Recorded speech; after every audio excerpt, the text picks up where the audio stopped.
मसूर शिजत टाकलेत मी हे सगळीवर. इकडे लाकडा नाही काही नाही.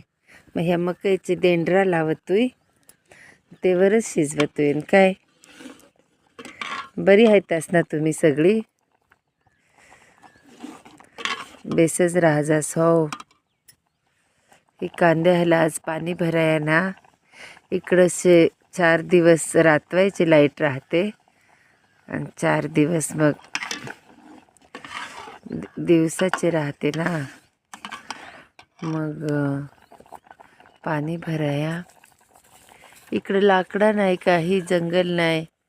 ह्या तुरट्या काही तुरीच्या त्या तुरट्या तेवर स्वयंपाक करते. ते ह्या मकाईची देंडरा त्या गोळा करून ठेवते आहे ना. तुमचं काय काम चाललंय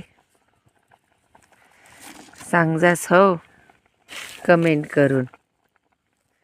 ठेवतोय मग आता लवकर आवरतोय. भाकरी करील आता एवढंच ना. इकडेशी बाजरीची भाकर ना नागल्या नाही ना तहान काय.